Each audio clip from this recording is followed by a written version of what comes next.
Good evening. मी तुम्हाला सध्या एक जनरल टॉपिकवर माहिती सांगणार आहे. म्हणजे तुमचं जे काय बोलतो आपण त्याला, इलेक्ट्रॉनिक मीडिया जे आहे ते वर्क प्लेस म्हणजे तुम्ही ज्या ठिकाणी काम करता तिथं त्याचा वापर केला पाहिजे किंवा नाही केला पाहिजे ह्या टॉपिकवर मी तुम्हाला थोडीशी माहिती देणार आहे. तर एक मुलगा आहे सुमित नावाचा, तो काय करतो, त्याची स्टार्टअप कंपनी असते तर त्या स्टार्टअप कंपनीमध्ये तो काय करतो, म्हणजे त्याचं स्वतःचं इलेक्ट्रॉनिक मीडियामध्ये काय काय येऊ शकतं. कम्प्युटर येऊ शकतो, हेडफोन येऊ शकतात, मोबाईल येऊ शकतो. तर तो त्याचा जो फोन आहे तो यूज करत असतो.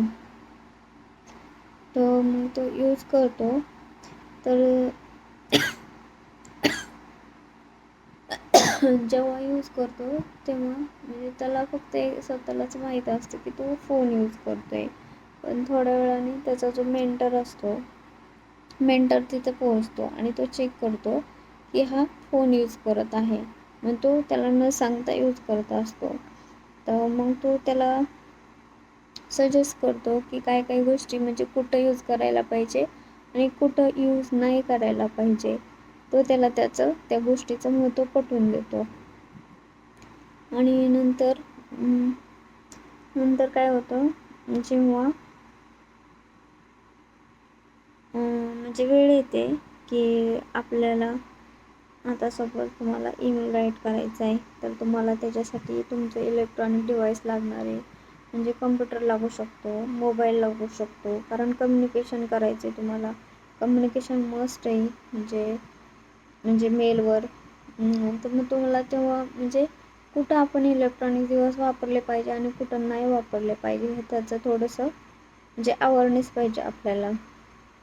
एकदा जर अवेअरनेस आला आपल्याकडे तर आपल्याला समजतं की म्हणजे आपले इलेक्ट्रॉनिक्सच्या मीडिया डिव्हाइस जे आहे ते आपल्या वर्क प्लेसमध्ये म्हणजे मोबाईल फोन जर तुम्हाला यूज करायचा असेल तर तुम्हाला सपोज ईमेल चेक करू शकता तुम्ही कम्युनिकेशनसाठी, कारण कम्युनिकेशन गॅप नको त्याच्यासाठी करू शकता चेक. कोलॅबरेशनसाठी करू शकता, म्हणजे टीममध्ये आहे ह्याचं तुम्हाला पण भान राहतं आणि समोरच्याला पण कळतं की ह्याचं पण लक्ष आहे म्हणून त्या गोष्टींकडे. पण ते कुठे यूज करायला पाहिजे, काही ठिकाणी तुम्ही इलेक्ट्रॉनिक्स डिव्हाइस यूज करता तिथे CCTV कॅमेरे चालू असतात. मग त्या अशा ठिकाणी तुमचा पासवर्ड, सोशल मीडिया, कॉन्फिडन्सचा इश्यू होऊ शकतो. म्हणजे तुमचा पासवर्ड कोणी हॅक करू शकतो CCTVमध्ये चेक करून. तुम्ही कुठं यूज करायला पाहिजे आणि कुठे नाही करायला पाहिजे थोडंसं अवेअरनेस ठेवायला पाहिजे.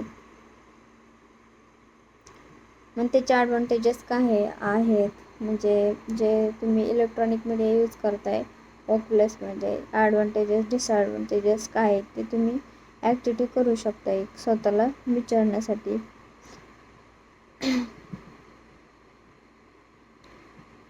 परत मिरर चेकमध्ये नाही का, म्हणजे आता सपोज मी कम्प्युटर यूज करताय पर्सनल वर्कसाठी, तर पर्सनल वर्कमध्ये तुम्ही त्याच्यामध्ये काय चेक करताय, म्हणजे पर्सनल स्वतःचं अकाउंट चेक करताय की ऑफिसचा वर्कप्लेसमध्ये आहे तुम्ही तर तो ऑफिसची माहिती फक्त चेक करताय. पासवर्ड त्यांचाच यूज करताय की स्वतःचा पण पासवर्ड काहीतरी तुमच्या अकाउंटमध्ये वापरताय. हे पण थोडंसं अवेअरनेस ठेवून तुम्ही तुमचं जे इलेक्ट्रॉनिक मीडिया आहे ते वर्कप्लेसमध्ये वापरलं पाहिजे. थँक्यू.